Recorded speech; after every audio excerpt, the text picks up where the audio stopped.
What's up, everybody?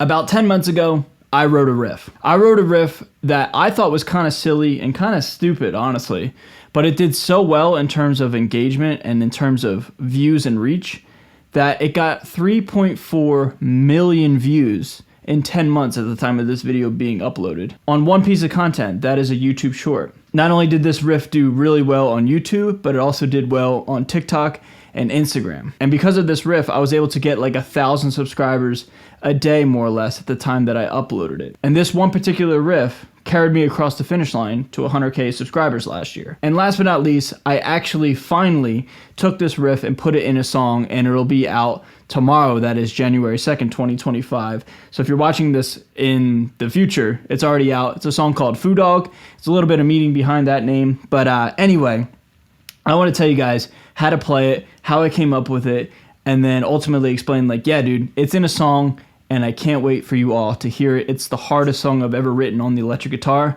and I'm really, really proud of it and stoked about it, okay? I'm really excited to make this video, but I want to make it a point here in this video to let you guys know that in 2025, I'm really going to push myself as an artist. I'm going to push my brand really, really hard. I'm really excited about where my guitar playing's at now, and I want to do something different, unique, and kind of cool with instrumental music as it pertains to heavier styles like rock and metal, and a little bit of electronic like I've talked about on this channel as well, like EDM and dubstep and some kind of grimy synth stuff. So I'm really, really excited about what I'm creating, and I can't wait to share it with you all. I'll put the pre-save link to Foo Dog down below in the pinned comment, and if you want to follow me on any and every streaming service platform, I really, really sincerely appreciate it.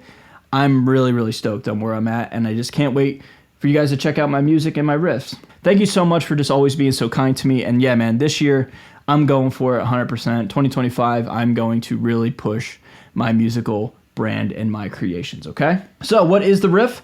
Well, here's the original piece of content. It goes like this.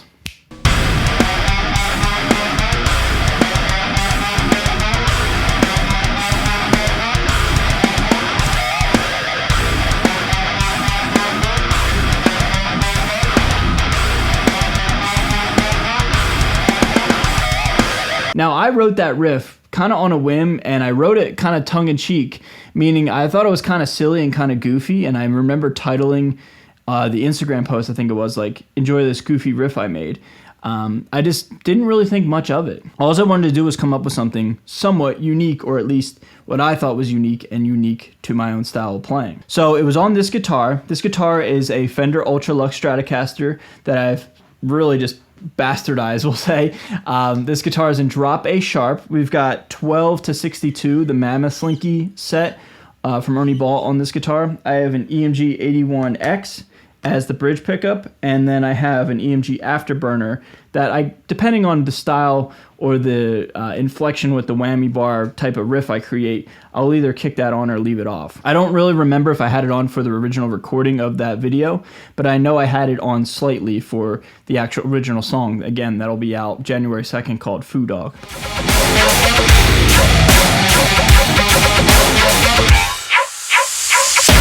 So it's just a dive bomb, an open dive bomb, so. And then it is a kind of trill / tap dancey thing, little move on a minor ninth interval. So little theory lesson, here's 12 and 12, A sharp, that's an octave. Go up a half step from the root note, so octave, minor ninth. So 12/12 is an octave, 12/13 is a minor ninth. When you play them together, it creates a real kind of haunting sound. Sounds like old school Korn or something like that. Anyway, all I did was I did the dive bomb, and then I land on the 12 on the A sharp, and then I go from 12 to 13, 12 to 13 in rhythm, and then I'm pulling up, or I'm letting go, I should say, of the whammy bar, and I'm listening to the tones and the pitches of the notes, anticipating and waiting for the measure to end. That may be a little bit complex, but I really don't know how else to describe it. But I will say this, it's really nothing other than I'm just playing it and like listening to the pitch. And when I get to a certain spot, I let up, and then when the riff's over, the measure's over, I hit another dive bomb. So it goes something like this.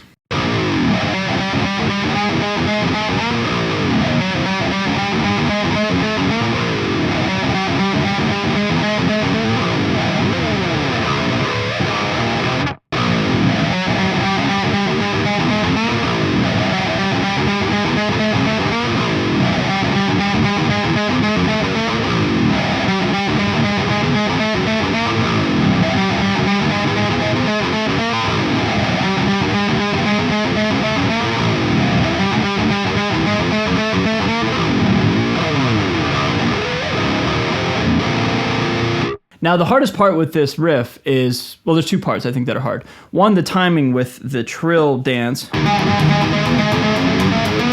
But that's not that hard. The hardest part is getting the pitches to match up when you're double tracking. So any of my YouTube shorts and any of my original music, it's guitar left, guitar right. I'm not reinventing the wheel here. But with this riff, what I found really, really challenging was every time I did a dive bomb and then trying to catch the notes, I would get one take that I was proud of, we'll say guitar left, and then guitar right, I'd have to match that so it sounded right. And it was just so hard for me, because I'm not the most experienced whammy bar player, but it was so hard for me to match both left and guitar left and guitar right. And if you listen, like, it's not perfect, but that's kind of its own charm in of itself. So I'm actually kind of like happy that it doesn't match up perfectly. It kind of gives it a weird kind of like warped vinyl kind of weird kind of sound. It's kind of sick, actually. But that's it, everybody. It's really, really simple. It's hard to get the pitches to match, but the actual technique itself, in my opinion, is not that hard. So if you're watching this video in the future, the song is already out, and it is called Foo Dog, January 2nd, 2025.